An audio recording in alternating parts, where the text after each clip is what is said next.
Hey, she's got that green applesauce pouch again. Ginny, want these chips? I've got cookies. Guys, you know I don't trade my Go-Go Squeeze. Seriously, no one asked their mom yet? I did, sorta. You just gotta remember the name. Go-Go Squeeze. Let her know it's delicious. 100% fruit with no bad stuff and totally good for you. What's it called again? Go-Go Squeeze. Go-Go Squeeze. Made with 100% fruit and no artificial anything. Goodness on the go. Find it in the applesauce aisle today.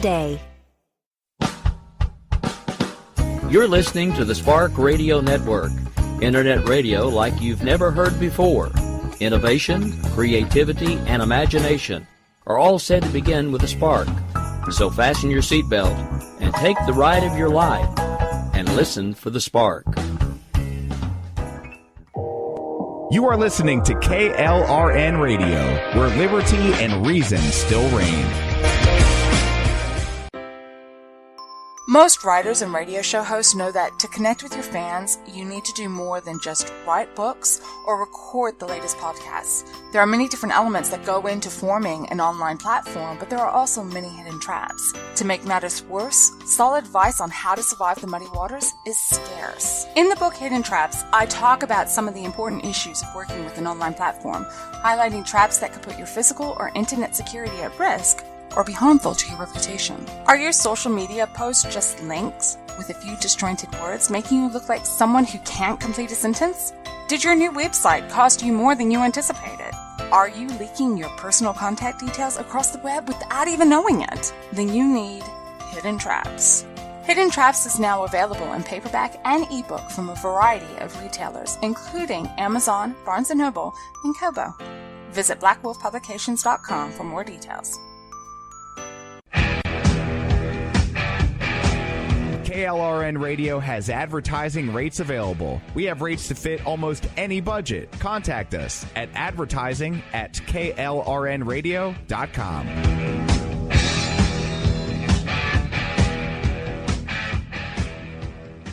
Here's George Foreman with InventHelp. Hi, I'm George Foreman. Do you have an idea for a new product or invention? People ask me all the time, George, how do I get my idea in front of companies? How do I get a patent? What do I do next? Do you have the same questions? I'll tell you like I'll tell them all. Call my friends at InventHelp. Call InventHelp today for free information. InventHelp has been helping inventors for more than 30 years and has sales offices nationwide. InventHelp can submit your invention to companies who are interested in receiving new ideas. If you have an idea and want to try to patent it and submit it to companies, you should call InventHelp today for free information. Listen, I can't guarantee a company will be interested in your idea, but I believe every inventor deserves the opportunity to step into the ring and take their best shot. Put InventHelp in your corner. To get your free inventor's information, call 1-800-353-6490. That's 1-800-353-6490. Again, 1-800-353-6490.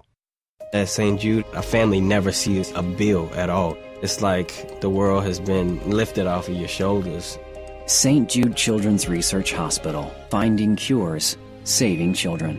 Learn more at stjude.org. Sometimes writers feel lost, unsure why a passage may not be working. It takes another set of eyes to help us nurture our writing into full maturity. At Black Wolf Editorial Services, we strive to enable writers to develop and grow, offering manuscript critiques and line edits through a mentoring editorial style. We also offer assistance on generating a writer's bio for your websites. Black Wolf Editorial Services, nurturing your writing into maturity. For a full list of services, visit blackwolfeditorial.com. You're listening to the Spark Radio Network, Internet radio like you've never heard before.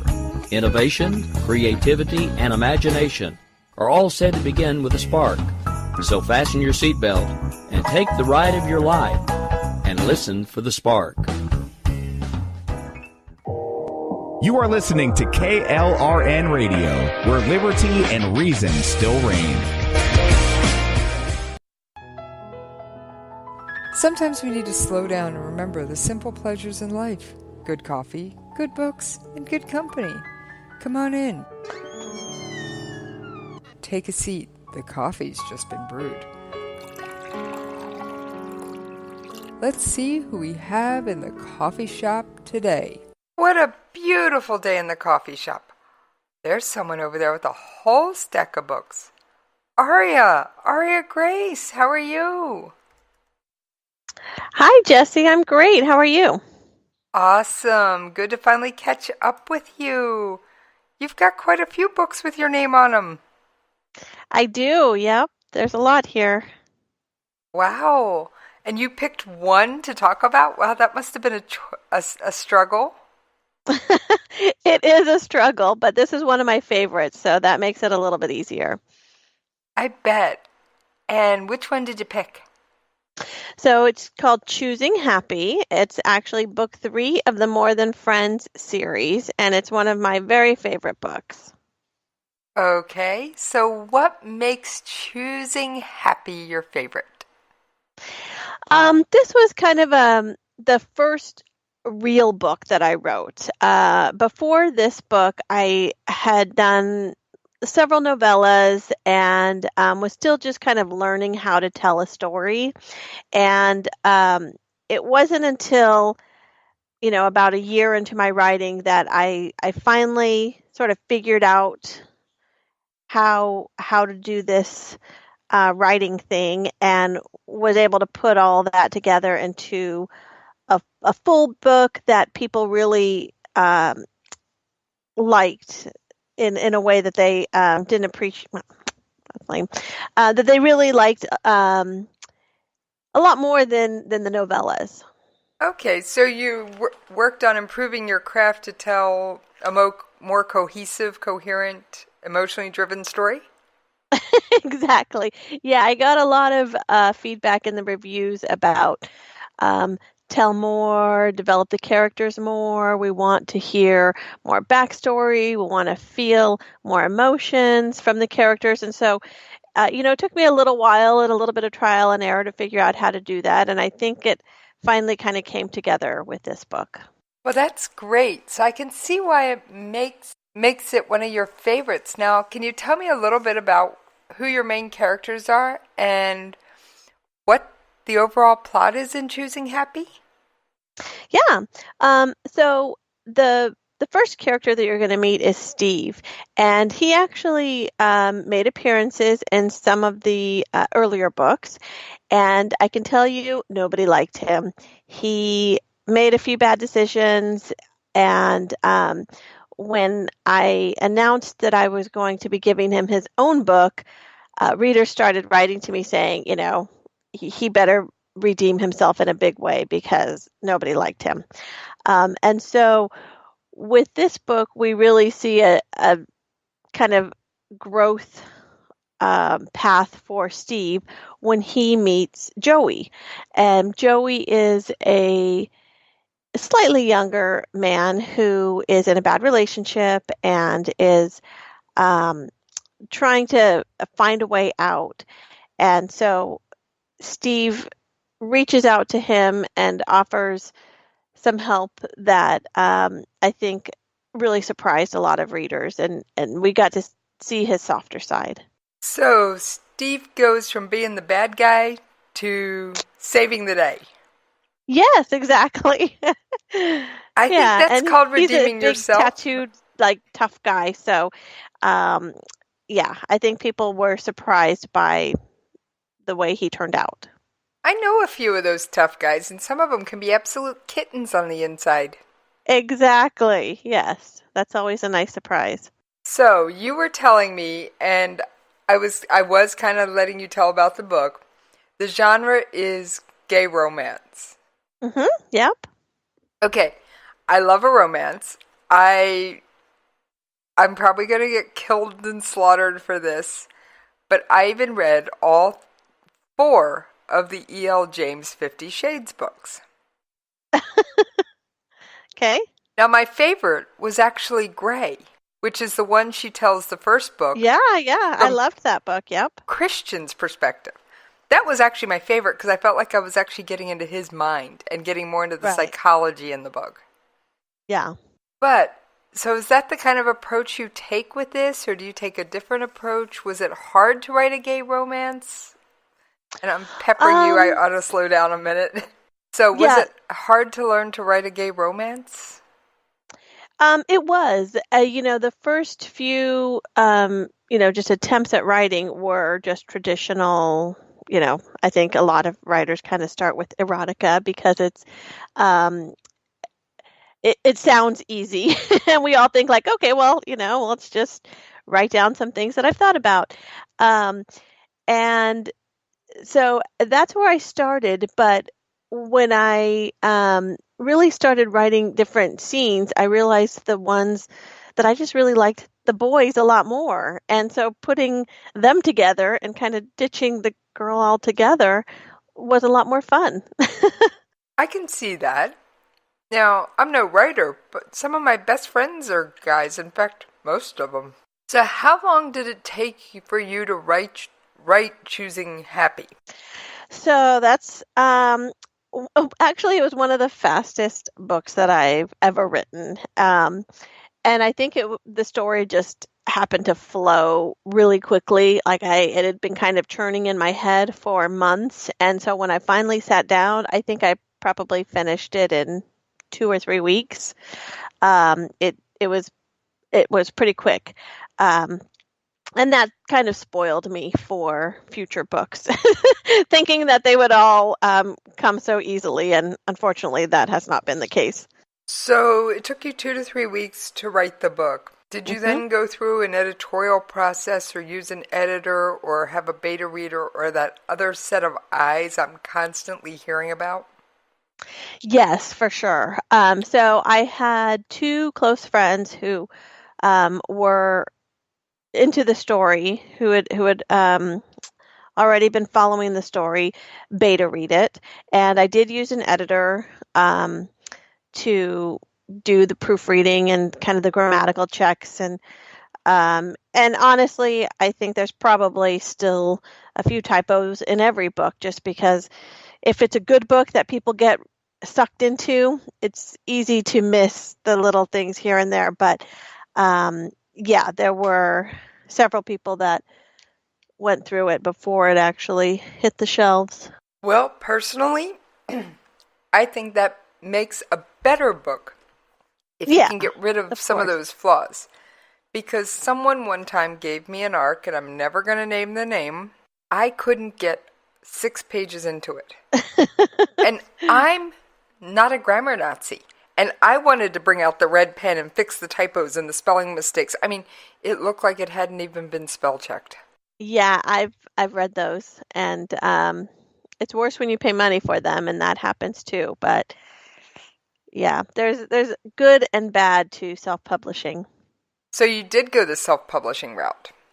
I did, yeah. A lot of my friends had been self-publishing successfully, and like most new authors, I kind of felt like, well, there might not be a single person that ever buys my book, so let me just put it out there and see what happens. And it's worked out very well for me, so I don't have any plans to change that. I really am an advocate of self-publishing.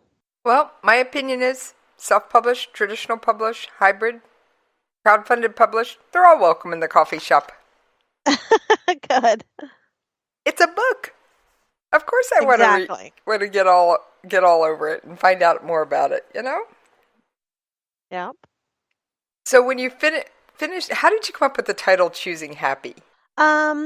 Because like I said, with this particular character, he had a dark side and was kind of taking some of his misery and his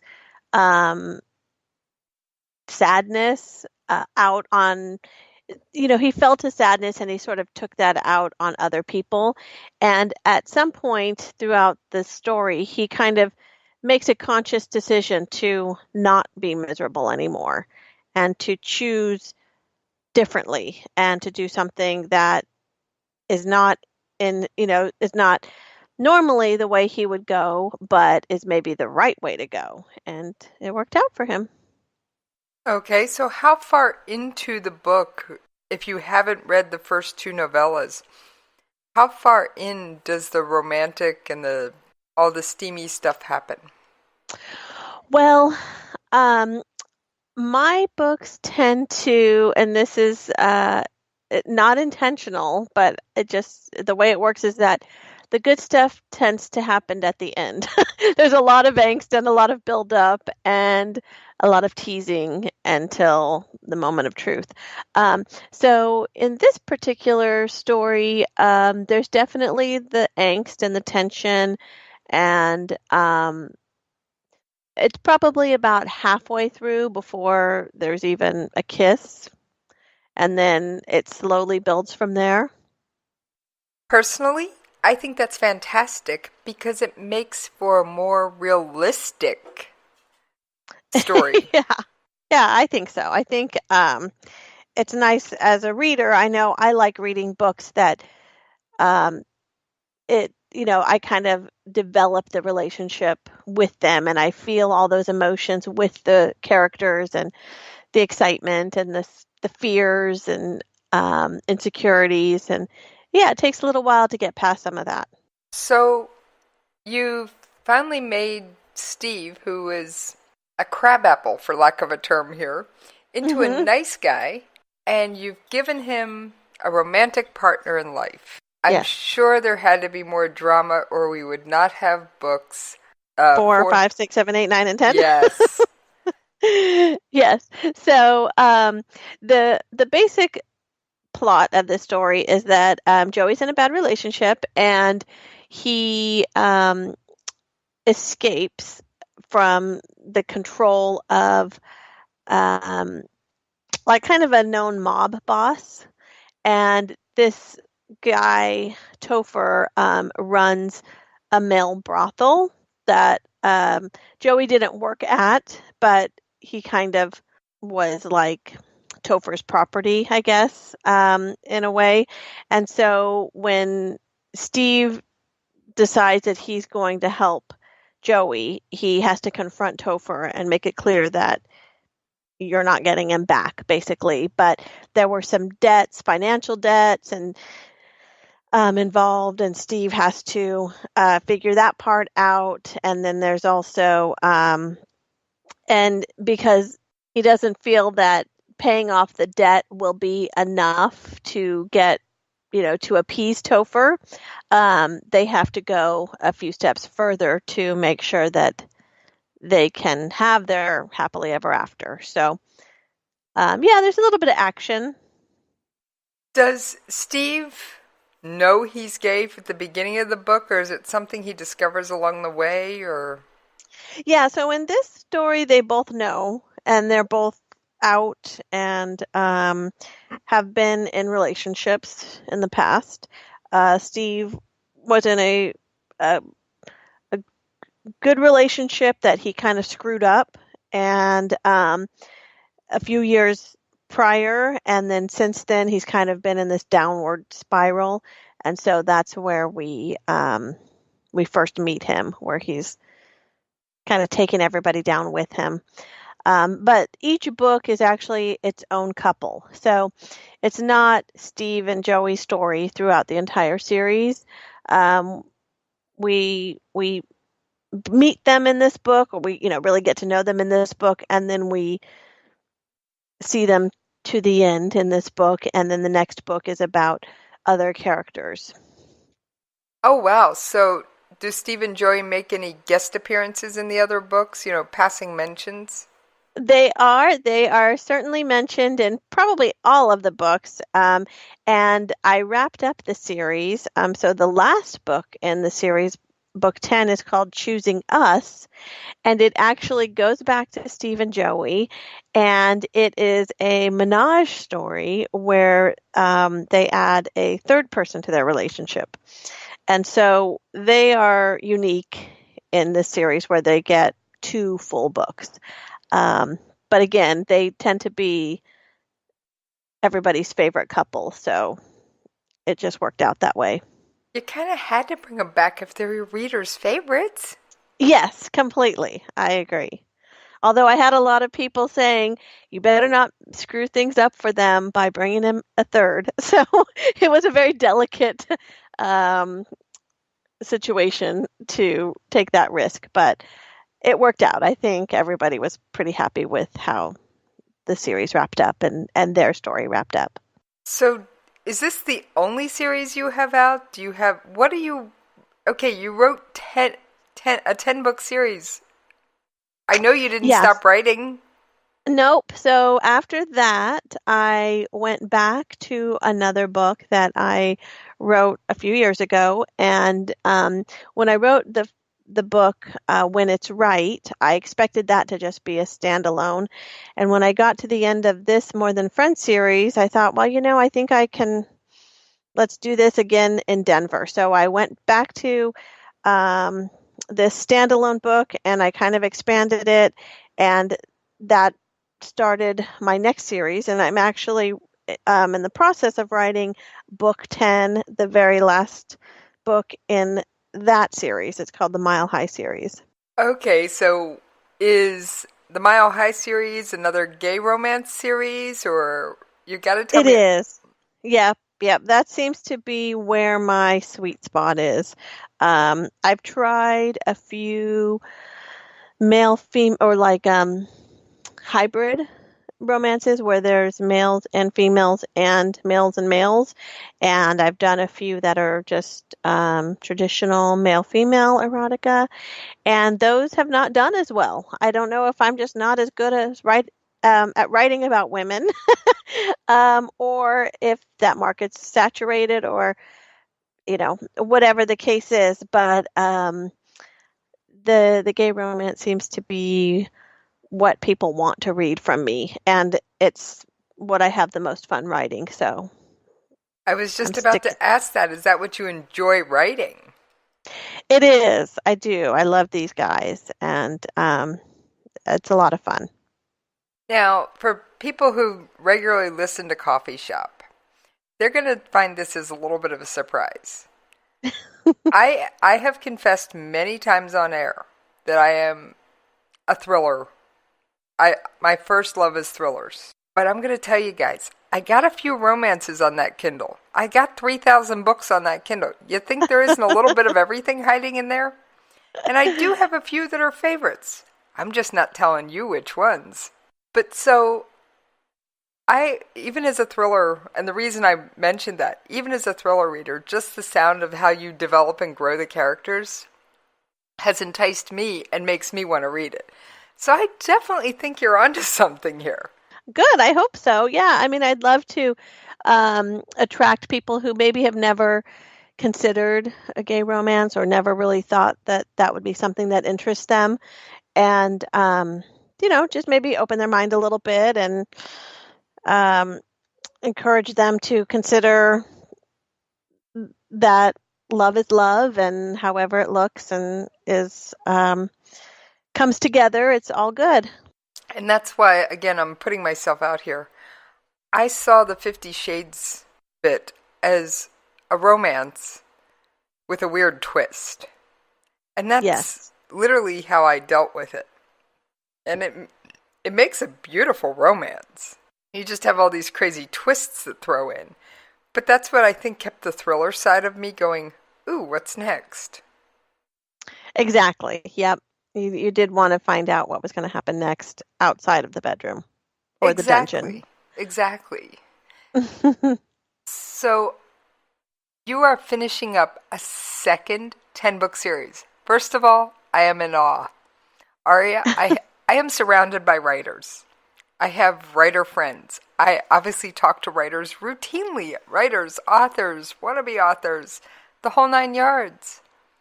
But yet, I sit down and I have tried NaNoWriMo. I have tried repeatedly. I get about 5,000 words into it and it's like, this doesn't bring me any joy. It's no fun. And I'd rather be off doing about 20 other things. So I'm assuming for you, your writing is one of those things you enjoy, you love, and it's a labor of love. Definitely. Yeah. It's, I find myself creating, and I didn't realize before I actually started writing that I had been creating these stories in my head my whole life. And so it wasn't until I started actually typing them out that all the little scenarios that come to mind when I'm looking at people in the grocery store, when I'm listening to a song, or watching a movie and imagining what happens after the credits roll. What happens to those people? What do they do with the rest of their lives? So finally having an outlet to kind of put all those thoughts and little fantasies and scenarios out there has been really fun and kind of therapeutic in some ways, and just a great way to share all the little stories in my head with others. I think it's fantastic. And I also have to commend you. Can you tell me when you released your first gay romance? I think it was 2012. Gay? Correct me if I'm wrong. Mm-hmm. I'm a news junkie, but I do get dates wrong. Gay marriage was a hot, controversial topic. Yes. It was only legalized barely in a few states, and other states weren't recognizing it, and certainly not the federal government. Right. And here you took on this issue. In a way, you weren't necessarily taking it on head-on, but you showed people that love is love no matter what size, shape, or form it comes in. Exactly. And and I think...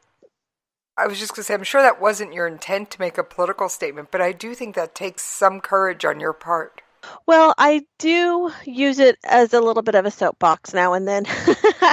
I think that's natural, and I try not to get political or too judgy or too preachy, but it is a way to kind of force people to look at maybe some of their stereotypes, some of their prejudices, some of their preconceived ideas about people and attitudes and beliefs, and just make them question, like, wait, why do I hate this kind of person? Why do I think that this is bad again? I don't even really know why I think it's bad, and so maybe it's not, My opinion, and I deal a lot with the military community, so I'm around a whole slew of alpha males. Yes. The best kind.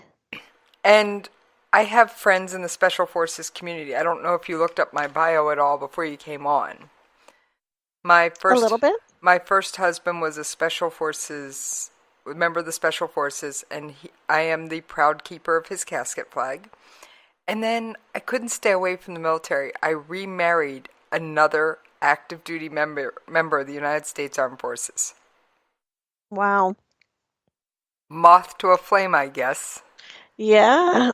But that means I still have all behind those every ties. Good man is a strong woman, so thank still you have for all those doing your ties. duty to support him. Well, one of my fallen husband's buddies came to me this past year and said, I need somebody to talk to. I need somebody who's connected to the community that I can trust. And I was like, you know me, I don't gossip. And he's like, thank you. And I'm not going to give his name or even what branch of the military he's in. And he sat me down and said, I feel I need to tell the guys. They've been to my left and my right for years. They don't know this one thing in my life, and it's huge. And he actually came out to me, and I was the first person that had ever seen him in a military uniform, besides his boyfriend, that knew. Wow. And first of all, I gave him a hug and said, it doesn't change who you are in my eyes. My opinion falls on public display of affection. I don't care if it's male, female, male, male, female, female. Keep a lid on it. And don't force anything on me. I won't force anything on you. And keep a lid on the public display of affection, and we're all good. Yeah, that's fair. That's my whole take on it, because love does come in many shapes and sizes. How else could I, after, for lack of a term, the military being the source of the biggest tragedy in my life, that knock on the door telling me my first husband wasn't coming home, then find myself a few years later head over heels over another person that wore a uniform. And it was just, you can't explain it. You love who you love, and there is no rhyme, reason, or explanation. If love made sense,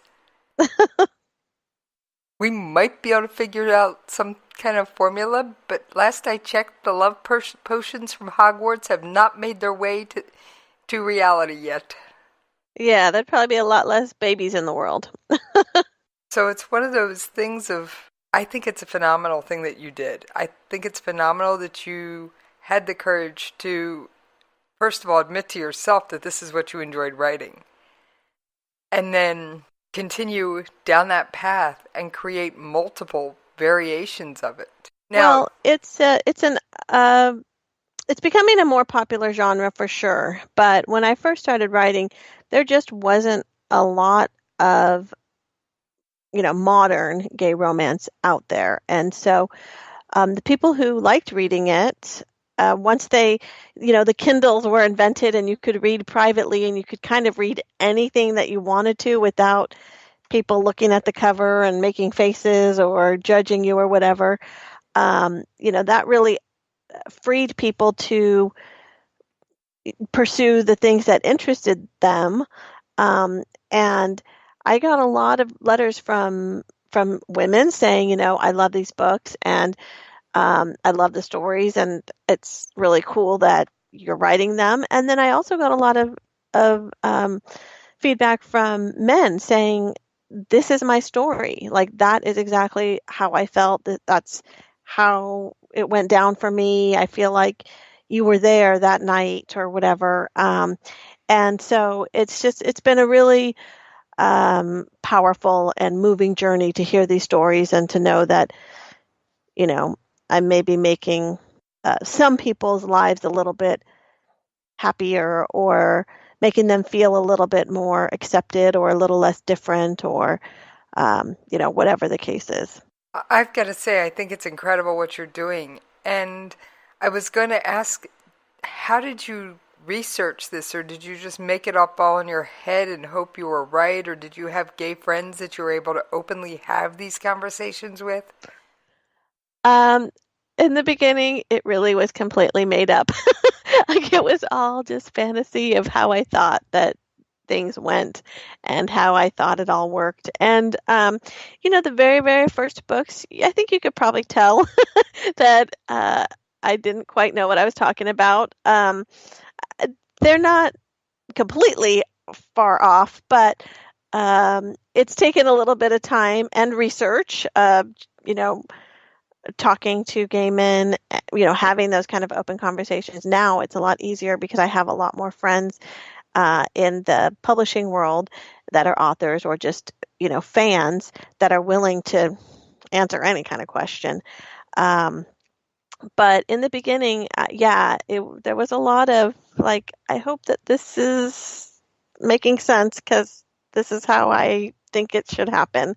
I was wondering about that because I know I talk a lot about research with some of my other, sci-fi fantasy authors and other authors, and I believe that sometimes getting those details right can be important, but I also believe in suspending disbelief.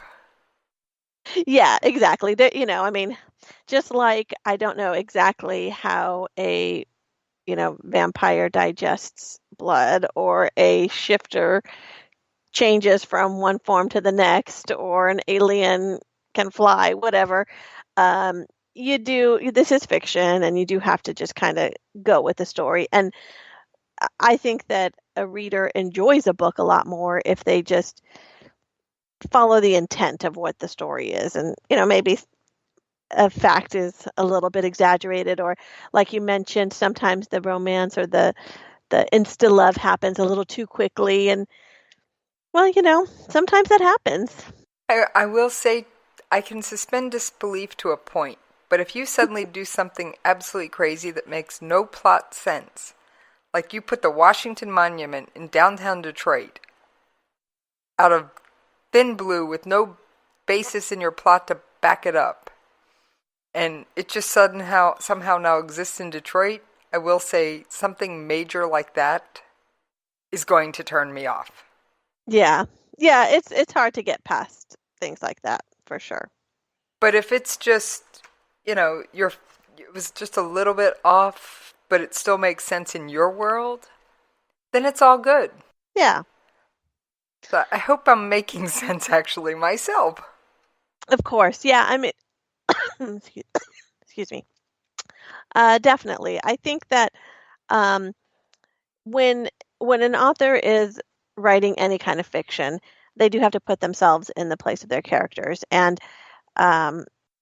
doing the appropriate. There's certain research that is required. I mean, like there's certain biological and physical aspects that you have to understand. You have to know how things work in order to get those scenes right. But then there's also, the emotional side, or, there are people who do fall in love at first sight. There are people who do take 2 years to recognize that their best friend is somebody that they actually love and want to spend the rest of their life with. And then there's everything in between. So, I think that it's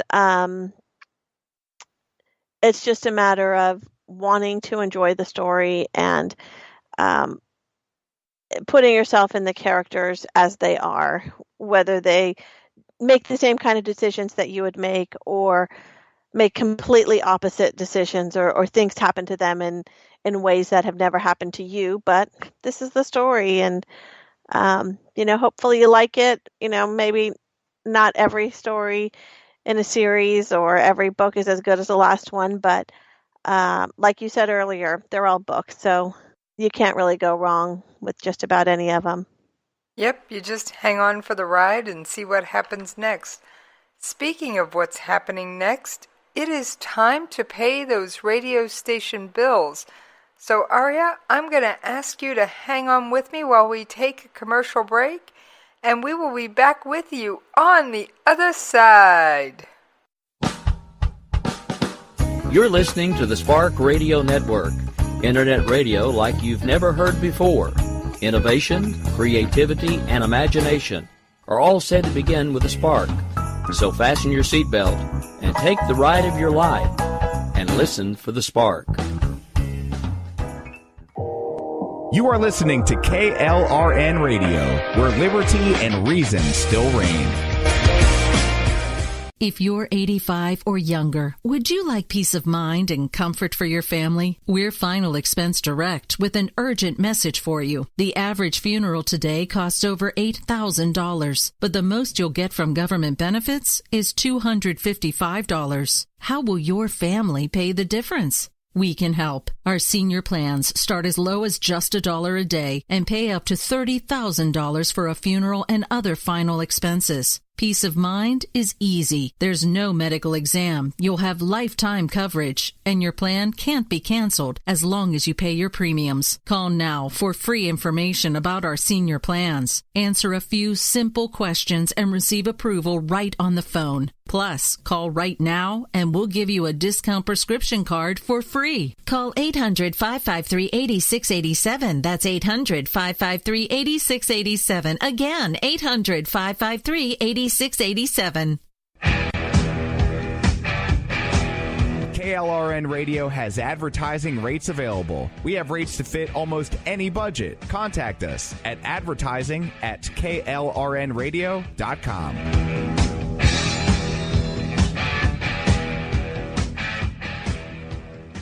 Everyone loves liberty. Our rights come from God, not the government. So why are you letting other people tell you what's best for your healthcare? Exercise your freedom with Liberty Health Share. Liberty Health Share is a community of people who voluntarily share one another's medical costs. Liberty Health Share is founded on the idea that most people truly want to help one another. Healthcare sharing allows members to do just that as a true community that supports one another in times of need. Liberty believes people should make decisions for themselves and their families. Members are able to take back the freedom to make their own decisions about their healthcare. Freedom from guilt or doubt about how your money is used. You have the freedom to direct your healthcare, not to be dictated to by bureaucrats. Stop letting others tell you what to do and join a community of like-minded people. Exercise your freedom. Join Liberty Health Share and take back the control of your healthcare while helping those around you. Call Liberty at 855-58-LIBERTY. Again, that's 855-58-LIBERTY for more information, or you can check them out at libertyhealthshare.org. Again, that's libertyhealthshare.org. Here's George Foreman with InventHelp. Hi, I'm George Foreman. Do you have an idea for a new product or invention? People ask me all the time, George, how do I get my idea in front of companies? How do I get a patent? What do I do next? Do you have the same questions? I'll tell you like I'll tell them all. Call my friends at InventHelp. Call InventHelp today for free information. InventHelp has been helping inventors for more than 30 years and has sales offices nationwide. InventHelp can submit your invention to companies who are interested in receiving new ideas. If you have an idea and want to try to patent it and submit it to companies, you should call InventHelp today for free information. Listen, I can't guarantee a company will be interested in your idea, but I believe every inventor deserves the opportunity to step into the ring and take their best shot. Put InventHelp in your corner. To get your free inventor's information, call 1-800-353-6490. That's 1-800-353-6490.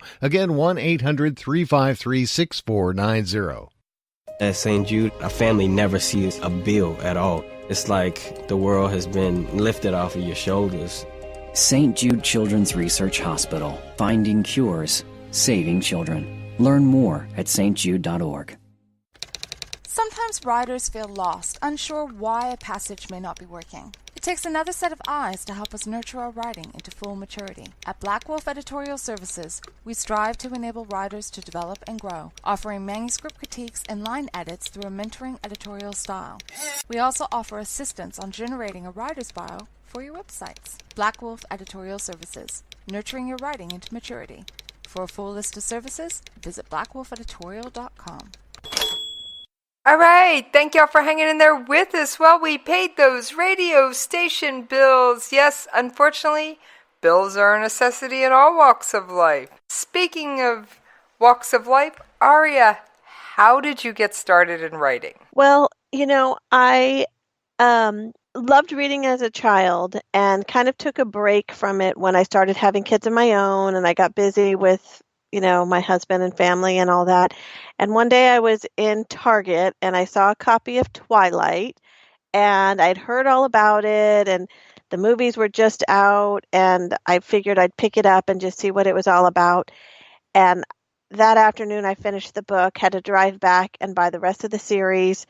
And it kind of took me back to the world of reading that I'd forgotten about. And I was just such a crazy Twilight fanatic that I started reading fan fiction. And when I found fan fiction and realized that there were all of these regular readers out there who just loved the stories so much that they started writing their own, it kind of opened up a whole new world for me. I started to get to know these authors. I became friends with them, started beta reading for them and, doing editing and stuff. And that really got me on the path of being inside this writer's world. And eventually I just decided, you know what, I think I could try it too.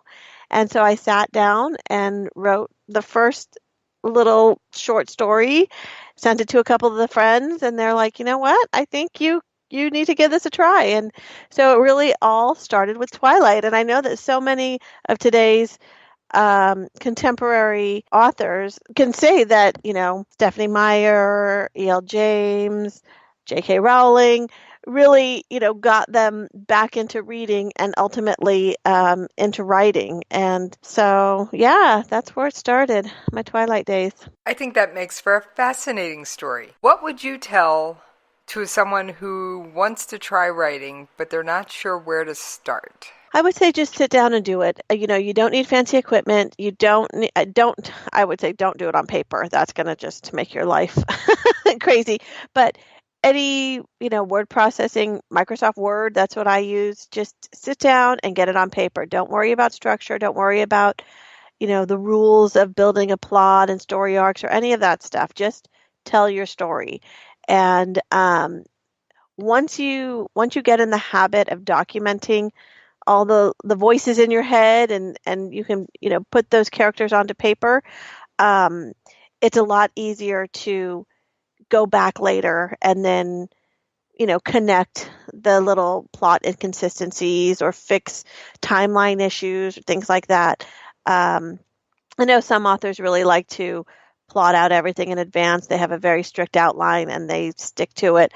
I've never done that. And even when I do try to come up with 5 sentences that describe the whole book in advance, only the first and the last one are actually part of the book at the end. So, if you don't know where to start, just sit down and any scene that comes to mind, type it out, and then just let it flow from there. I think that is great advice. Now, you mentioned that you edit for your friends. So do you also have an external editor that you use for your works? I do. I learned very quickly that even though I had been telling people from the beginning that you can't edit your own work, I tried it.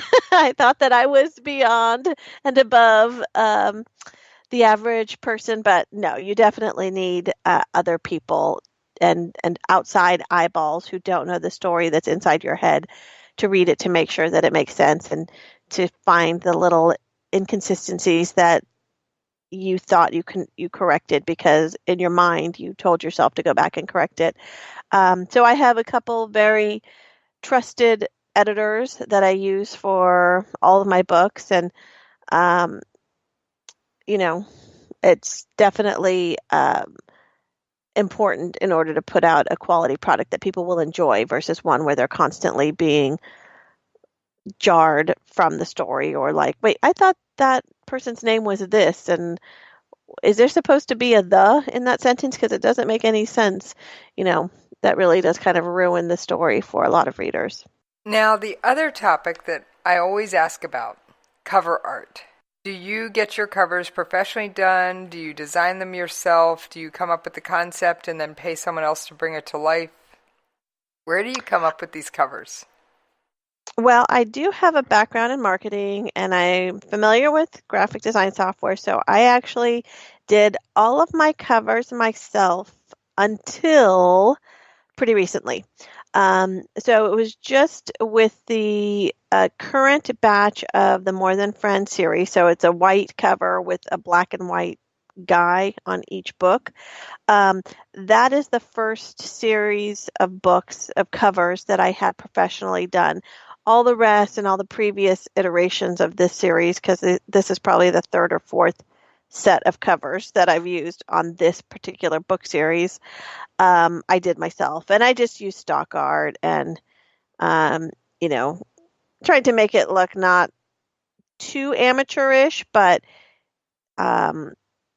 the covers now are significantly better now that I'm paying a real artist who has a really strong design aesthetic to do them. So for an author who's just starting out, doesn't have a big budget, and can't afford a lot of money, unless you know how to use the software and can really put together something that looks like a lot of the other books that are going to be on the shelf, I would say try to find a professional.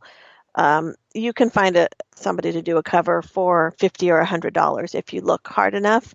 And at the high end of that, maybe a couple $100, but it doesn't have to cost a ton. And it really is your first impression and your first chance to attract a reader.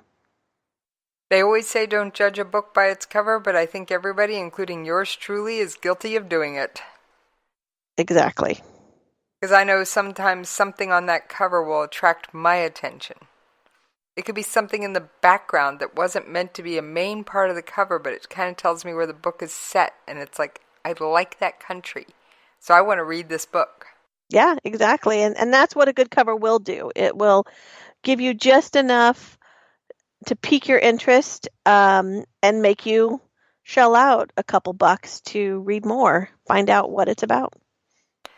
I am guilty as charged on more occasions than you want to know about. My husband swears half my income goes to books. Yeah, you're not the only one. And thank God for people like you, for readers like you.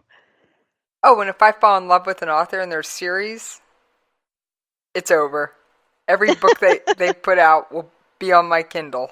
Because we have a house rule. You get to pick 2 authors that you get actual physical book copies for, and usually that's a hardback. And then everything else has to be digital because we are military. We do move every 3 to 5 years. And you do have a weight limit. That's right. Books do take up a lot of space if you want to feel them in your hands, but God bless the Kindle and its ability to store everything else for us. Oh, Kindle is amazing. So, do you have a day job, or do you make your living off writing, or? I do have a day job. I live in the Silicon Valley in California, and I have to sell a lot of books to pay my mortgage here. So I haven't gotten to that point yet that I can retire from corporate life. I do corporate marketing for a tech company by day, and I fit in the writing in every possible moment that I can outside of that. So do you get up early, stay up late? I stay up very late. I put my husband to bed at around 9:30 every night with my kids, and then I go back out and dig into whatever book I'm working on.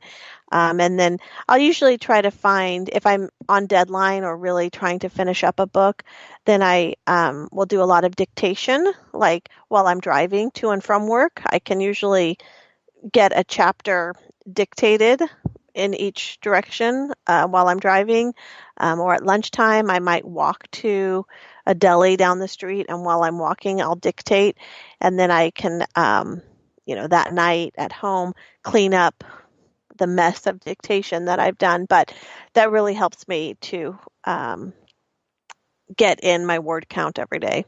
So do you have a daily word count goal, or how do you judge your progress?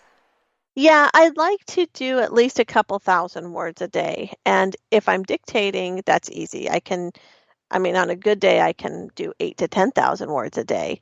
If I'm not dictating at all, like if the kids are around, and because I'm not writing kid-friendly books, so I have to have, alone time in order to speak them out loud. But if I'm just typing, then 3,000 words is a good goal.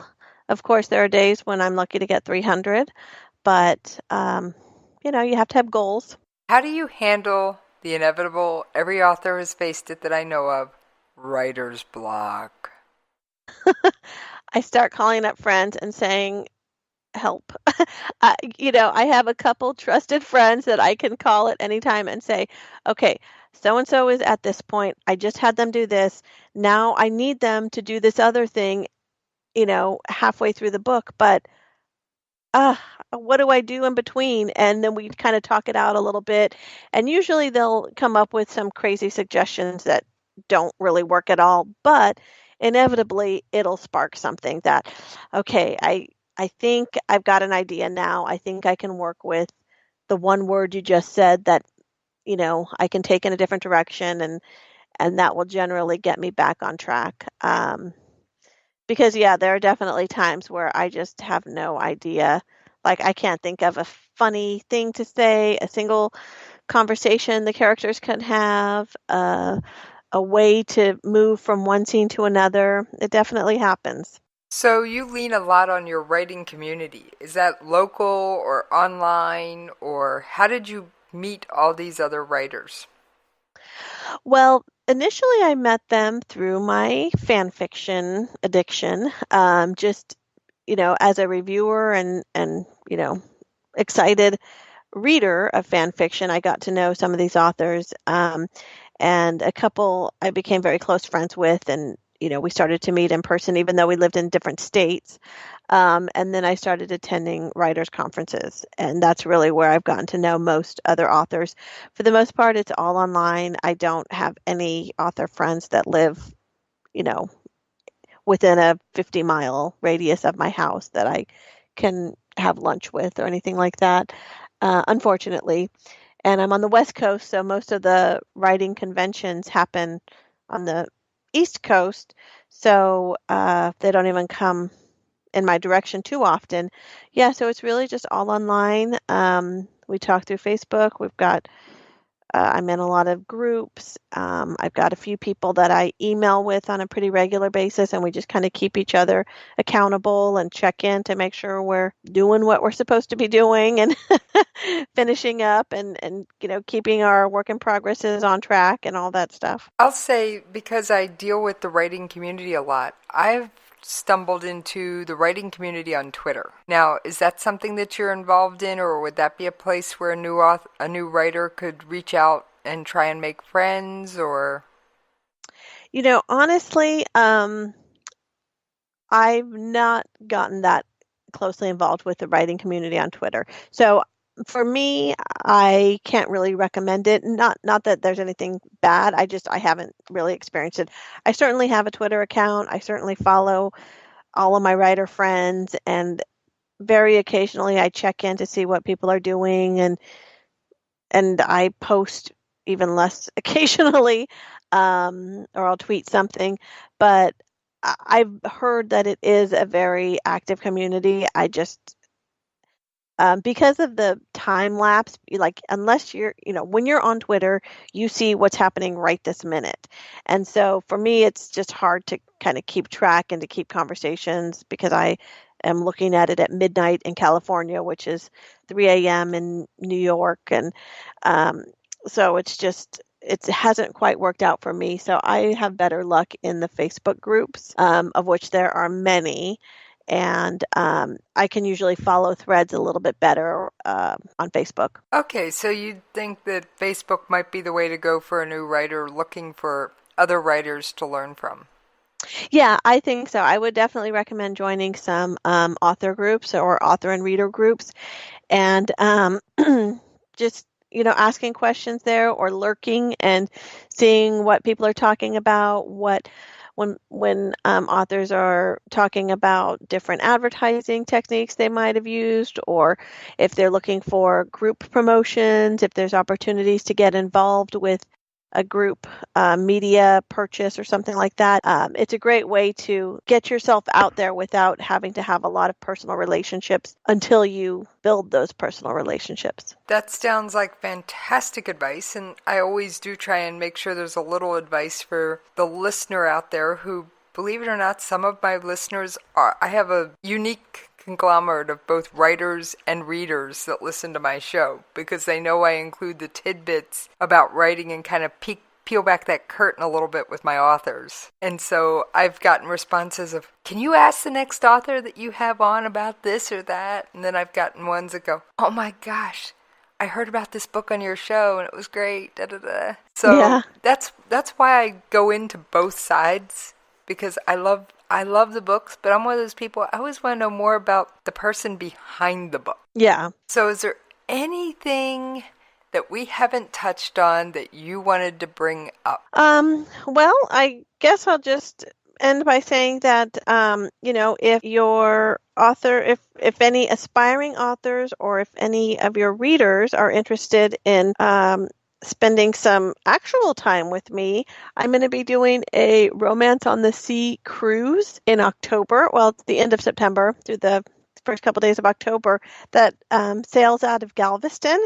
And I've never done a signing like this before, but it just seems like it'll be so much fun to, be on a ship with a bunch of readers and a bunch of authors, and we're just hanging out and singing karaoke and talking and getting immersed in books. So everybody's welcome, and I'd love to have some of your listeners out there. Oh, that sounds like such fun. I can't imagine a cruise filled with books. My luggage would come back. My luggage would come back 200 pounds heavier. I know me. Exactly. I'd end up having to take almost no clothes just to meet the weight requirements of flying home. Yes, well, that's the secret of the empty suitcase. Yep. All right, so as at the end of every interview, I always give my authors a chance to give out all their social media information. All right, well, anybody trying to get in touch with me, the best way to reach me is just good old-fashioned email. It's ariagracebooks@gmail.com. If you are a Twitter user, I do check in on Twitter with at Aria Grace Books. And my Facebook site is, you can find me on Facebook at facebook.com/Aria Grace Books. So it's pretty easy to track me down one way or another. Well, Aria, I thank you for joining me in the coffee shop. And for those of you trying to track me down, whether you want to get in touch with one of my authors and you didn't catch their information, or you want to be a guest on the coffee shop, yes, all authors, self-published, traditional published, one and all are welcome. You can email me at Jessie, Jessie, at KLRNRadio.com, or you can find me on Twitter at Jessie's POV at KLRNRadio.com. Well, it is time for me to pour myself a cup of coffee and settle down with choosing happy. And I will see you guys next time on the coffee shop. Switch to Sprint and register to get tickets to Jay-Z's 444 tour. Don't miss your chance to witness history. Tickets are first come, first served. And right now, Sprint customers get 6 months of Tidal Hi-Fi on us. Visit a Sprint store, sprint.com/Tidal today to learn more. After 6 months, pay $9.99 for Tidal Premium. Requires service plan sold separately. Ticket offer quantities and venues limited. Register after 14 days of service. Customer must be in good standing. Offer not everywhere. Restrictions apply.